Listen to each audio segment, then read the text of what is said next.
Welcome back to the Get Unstuck and On Target podcast. I'm Mike O'Neill with Bench Builders, and we help growing companies, especially manufacturers, improve their people, process, and planning systems so they can scale smarter and faster.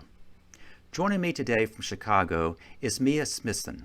Mia is the founder and CEO of the 30K program. During the last 7 years, Mia has scaled her career from a junior recruiter to the Director of Talent Management. She has interviewed over 5,000 candidates and has placed hundreds at companies like VML, Blue Cross Blue Shield, and Google. Now, as their name might suggest, Mia's team helps women earn $30,000 plus in additional yearly income. Welcome, Mia. I'm excited to be here. Well, I'm glad you're here as well. As we've had a chance to talk prior when we were scheduling this podcast, I asked if you were to summarize almost into a phrase, what that phrase would be, is you said, Mike, it's your observation is that women tend to undervalue themselves. Can you elaborate on that? Yeah, definitely. So one of the biggest themes that I've noticed is that a man and a woman will be interviewing for the same role and they'll have comparable experience. And the man will ask for, say, 140K. And the woman will ask for, say, 120K. And then immediately she'll pull back that number and she'll say, no, I'd be okay with going lower. Right? And it's this immediate degradation of her business worth. And it's also really fascinating because typically during that negotiation, there's a pause right after you say the number, right? And the men oftentimes are comfortable in the silence. And it's the women who are like, oh my gosh, what are they gonna say? Ah! And then they're like, hold on, I just want you to know, like, I can go lower, it's not a big deal. And it's this like, and I've heard this literally hundreds of times. And so, I mean, it's really key. Is why I've created the 30K program is to help women to negotiate, right? And to feel confident doing so. So. Now, as you know, we're recording both audio and video. And so the very beginning when you start talking, you were talking so soft. And I wanted to kind of turn up your volume. And then all of a sudden you got so animated. But you got animated because this is something that speaks to you. This has kind of become a passion. It's such a passion that you've actually have started a business to help women address this issue.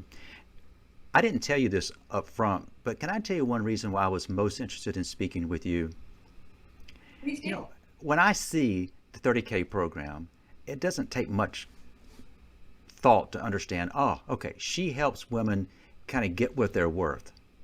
And that is part of what you do. And my understanding is that your program not only helps women get a higher paying job, but you also have a track for women who want to start their own business. And that particularly caught my attention, and that is, how do you go about starting and scaling a profitable business if you're a woman? And the third track that you offer, if I understand this correctly, is what about people perhaps like yourself, who has a very successful corporate role, but you also have an additional business? And that way you help train women on how to do both. I think you call it for one who wants it all. Get the raise and start and scale a profitable business. Do I understand your offerings correctly? Yes, exactly.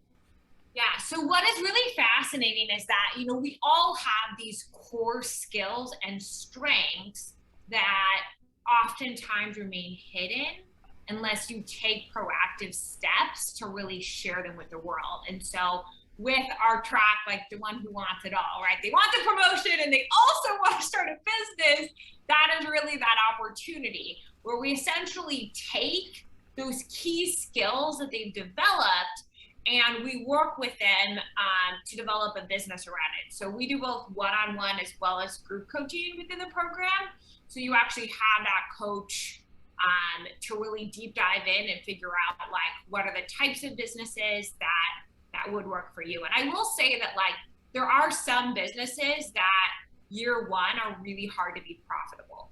right? So if you wanted to start like a CPG business or consumer packaged goods business, there's inventory costs, there's a lot up front, right? And so one of the steps that we take with our women is really vetting out, I mean, do you want this to be profitable in year one, which is really what we focus on? And if so, what are the types of businesses that will allow you to do that, right? Because it isn't every business. So that is just something to be cognizant of. So why don't we kind of break down our conversation into two main tracks? Let's start with the traditional corporate track, and that is um, a woman who wants to earn what she is worth and or get promoted and get paid what she's worth. And in terms of kind of how you and your team helps them, can you kind of walk us through what does that process look like? Yeah, definitely. So the first step is where the person really does architect kind of what that career vision is, what they want to get promoted into. And one thing that is interesting is that there are actually some women who don't necessarily even want to get promoted directly to like that next role within, say, the career track that they're naturally in within their company, but there could be a role elsewhere in the company that could actually be a really great potential fit. And where there are those transferable skills where they could still get, a pay raise and additional responsibilities through utilizing the skills that they've already developed. So we really try not to have like a linear focus where it's like, well, if you're a mid-level sales rep, we'll help you to get to a senior level sales rep, right? Like that's obviously one option, but there's more to that, right? So the first step is like the fun, kind of the architect, the visionary phase where you really get to iron it out. And then after that, we get very granular with the actual, um, if it is purely a promotion, then it is really tying in your manager from the get-go, like about a year in advance, and like architecting what are the core metrics that you will achieve in order to like get a promotion per se, and then taking the corresponding steps that you guys have outlined in order to make that happen. Now, you've just pointed out something that I failed to mention up front, and that is this approach is a very specific, it's a method that has been fine-tuned over time, but it takes time. And you kind of break down, if I understand correctly, this process. You use the word quarterly, but in quarterly chunks. Here are the things that your team works with your clients on to achieve a certain outcome. And I'm so glad you pointed out something, and that is when I describe a promotion, in my mind's eye, I was thinking more linearly, going straight up to the next role. And that may very well be what she would want. But there could very well be a job that would really use her skill sets in some other capacity. And I think what I'm hearing, you use the word architect. You help them develop kind of a roadmap on how to get to that point over time. May I ask, in your experience, what about that process early on presents the biggest challenges to women? Now, it's a great question. So I would say first is a lack of clarity in what they want, right? Having the long-term vision and then being able to break it up into the baby steps to actually make that a reality. And I would say the second part of it is a lack of belief in themselves, Hmm. right? Because no one's really going to be confident in you unless you're confident in you. Yes. Like if you say something and you don't have like that authority and you don't have that energy, no one's going to take you seriously. And so I'd say that is the other element, is where women are just kind of like almost like subservient. They're not aggressively actually pursuing what they want in their lives, and they're kind of like scared to do it, right? And so that is one of the things that we definitely do work with our women on, is just building the confidence around who they are and really empowering them to yeah, to be the best versions of themselves, especially within their careers. So Yes. Now, my understanding is you use a combination of approaches there. You work, you and your team work one on one with the clients, you work with groups, and then my understanding is folks who go through your program have the opportunity to be part of a community of others. Can you tell us a little more about what does a community mean to clients? And I hate to generalize with these comments about women in general, but why is community particularly important to women who want to earn what they feel that they're entitled to earn? yeah. So it's that phrase, right? Your network is your net worth. And I do really think that that is true. And so the community aspect, I mean, we have like our active Facebook group, we have weekly group calls. And what's really cool about it is that you're actually in a group with all people who are in your path. So say you want to, you're the one who wants it all, right? You want to start the business and then you also want to get promoted. Wouldn't really make sense for you to be in the same the same group as someone who just wants to get a new job outside of their company, right? And so we do, it is super tailored. And one really large benefit for especially those who do want to start a business is that oftentimes when you start a business, you have no reviews, right? Like nobody knows about you. If you develop any sort of like a minimal viable product, you want to have people who are able to test it out and see what it's like and everything. And so having a group of women who can, be there, they can actually test out, the initial creations, those initial iterations, give you feedback. It's interesting. We've had some women actually start coaching businesses, and they've done kind of like free coaching calls with women in the group just to kind of like gain practice, gain experience.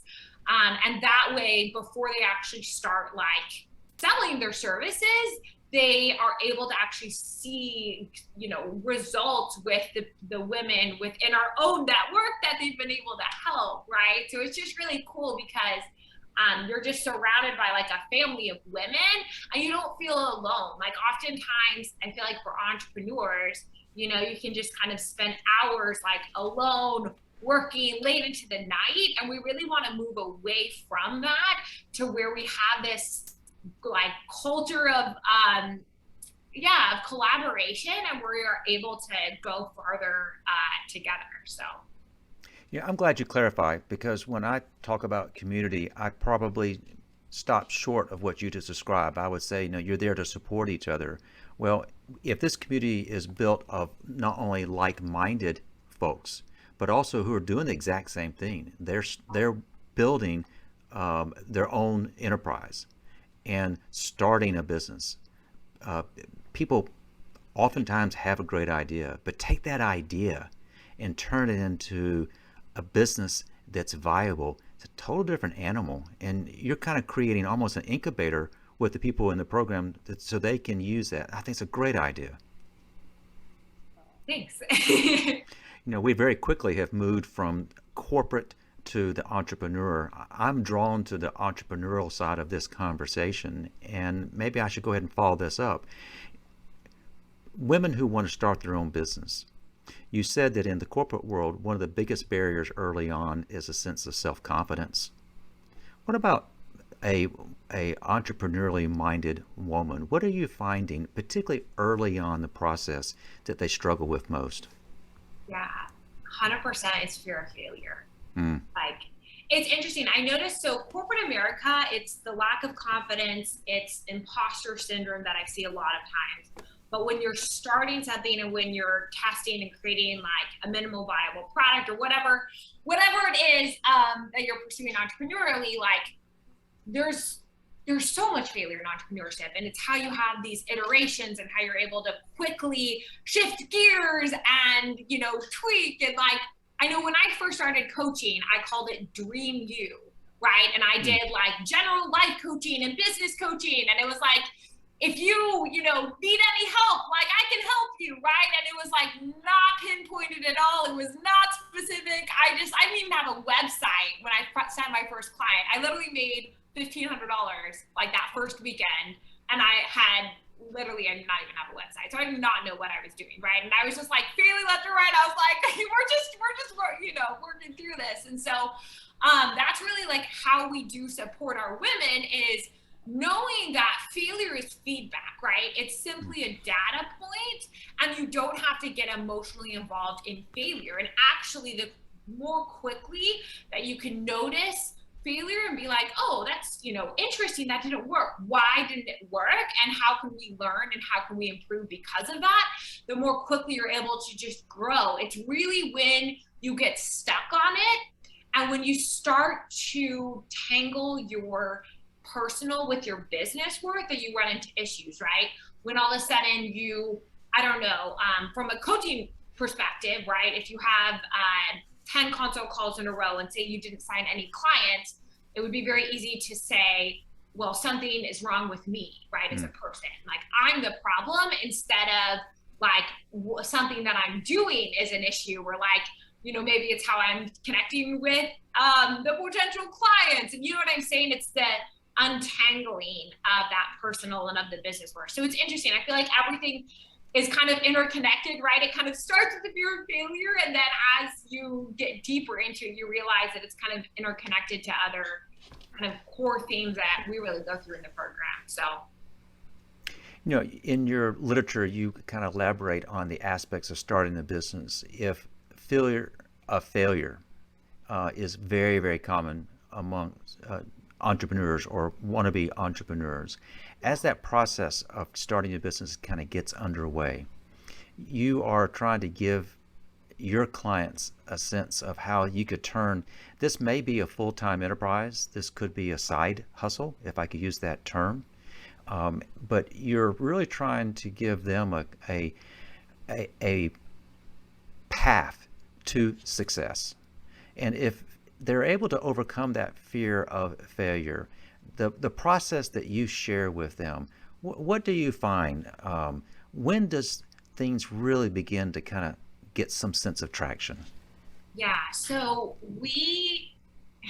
actually, when a woman first starts our program, we mail them, call it the failure jar, which it sounds very weird on the surface, but it is literally like a glass mason jar, and we send like a bag of coffee beans, right? And it's like cute. It's branded and everything, and it looks adorable. But essentially, every time they fail, they put in a coffee bean, and then they get to determine what a reward is when they hit certain levels, right? So when they have like 25 fails, then they go get a massage or something. Like, you know what I'm saying? Like they basically positively reinforce failure so that it becomes less scary and actually becomes something that is desirable, because the more that you're failing and quickly iterating, the more that you're able to actually grow. And so I would say that has been really a cornerstone.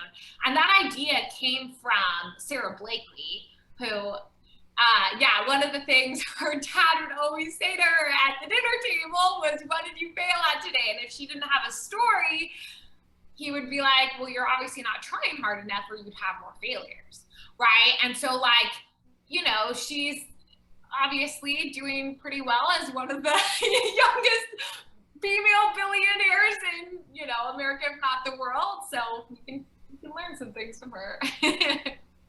Well, we can learn a lot from her, and I love the visual of dropping a bean.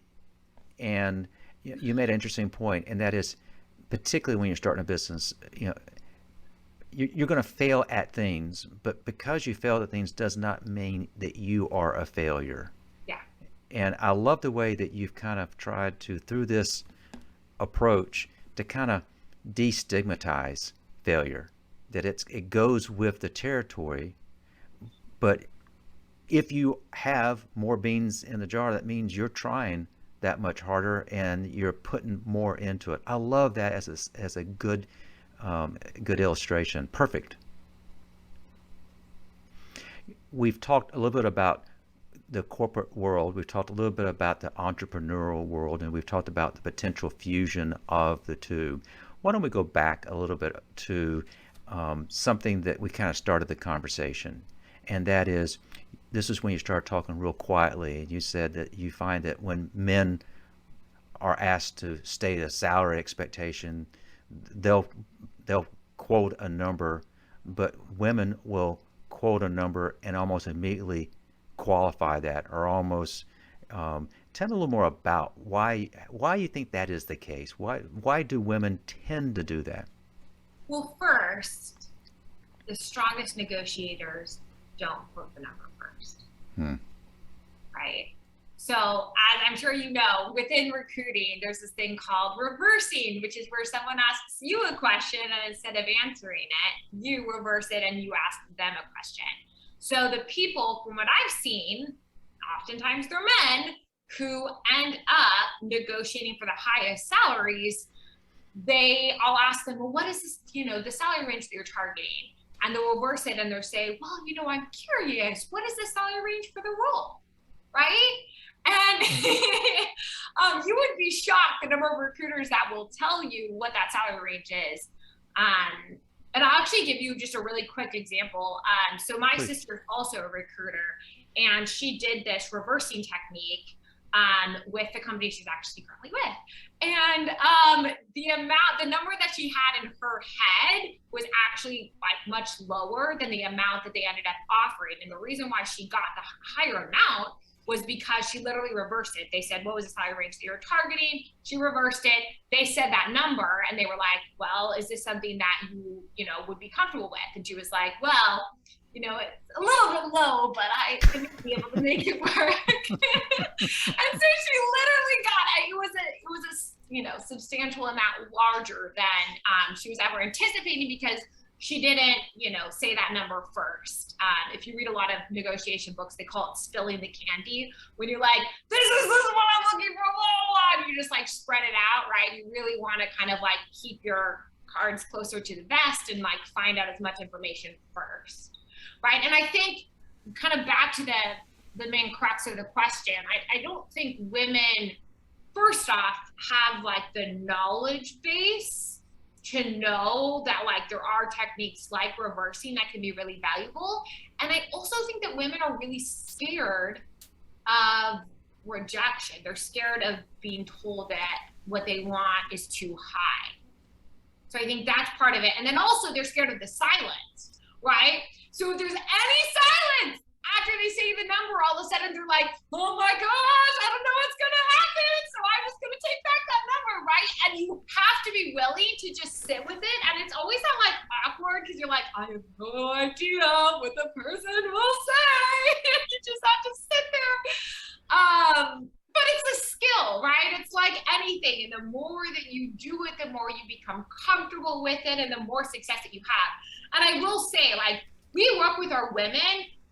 We don't just have them, prepare for their negotiation with like job, I don't know, like pretend negotiations with their friends. Like we actually have them negotiate for things within their life, right? So that by the time that they actually are, negotiating for a raise or negotiating the salary of a new role, they're very, very confident. Like we'll literally, there's some of the things that we'll do, like we'll ask them to like, okay, go to a Starbucks and ask if you could have a free coffee, right? And just negotiate it, see if you could, right?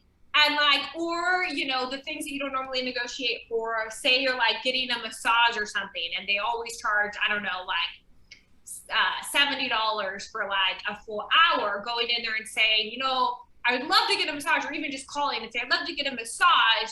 I do know that there are, like places that are offering more affordable massages. Is there something that we could work out? I'd be comfortable with XYZ amount. And obviously that would need to be true.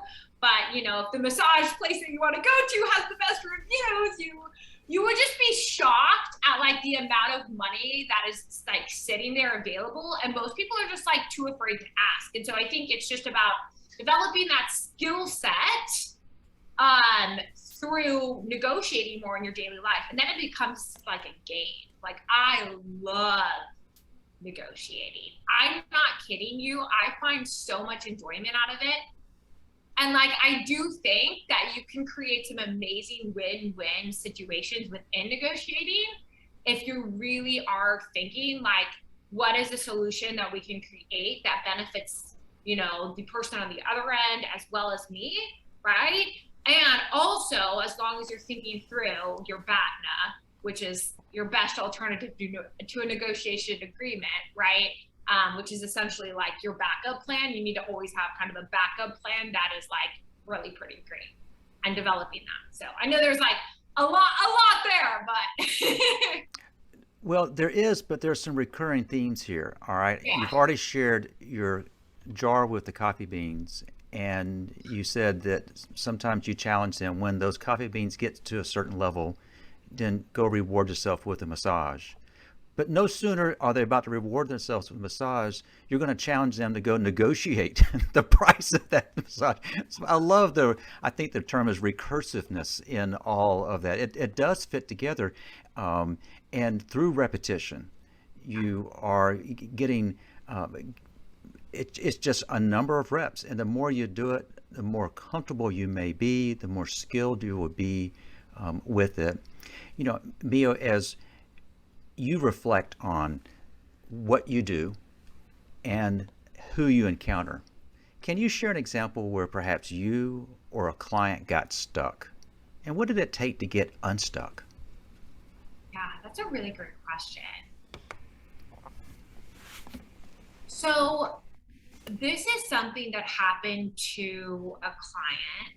It was about a year ago, and by the time that this person came to me, they thought their situation was hopeless. They had Hmm. applied to all of these companies and they weren't gaining any traction, and they were thinking that something was wrong with them, which obviously, was not true.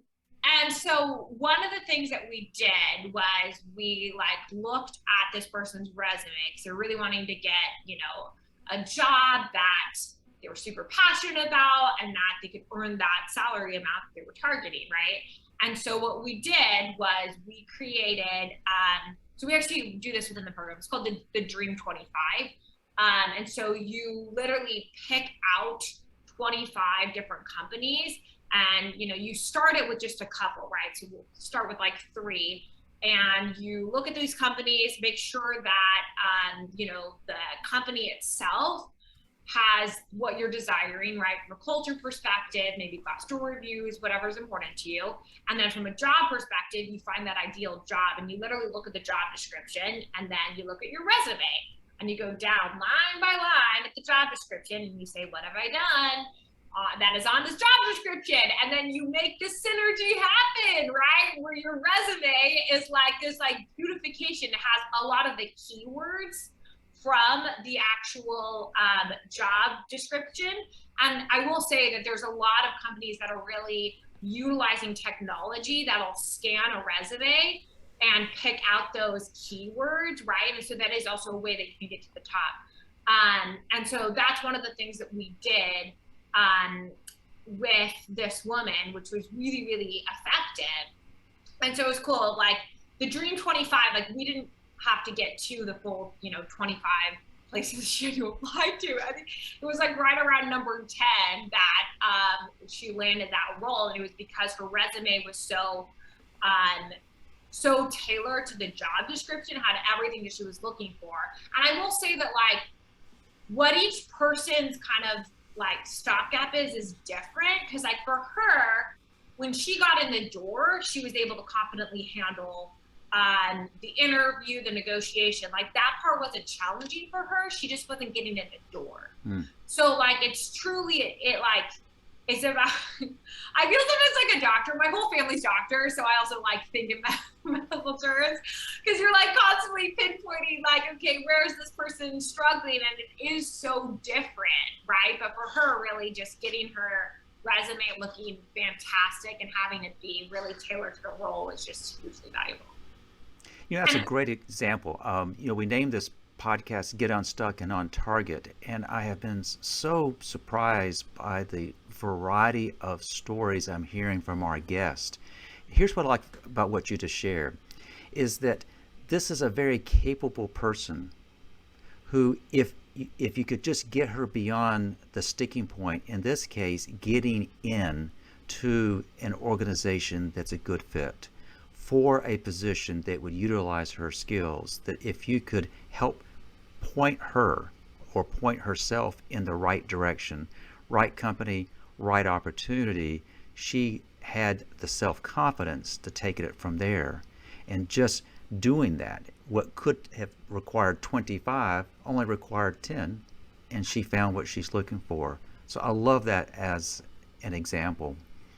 Mia, you could have spoken on a huge variety of potential topics because of the role that you play and the company that you've founded. But as you kind of reflect on our conversation, what do you want the listeners to have as takeaways? Yeah, that's a great question. I would say reflect on what you really want in your life and create a strategic action plan of how you'll get there.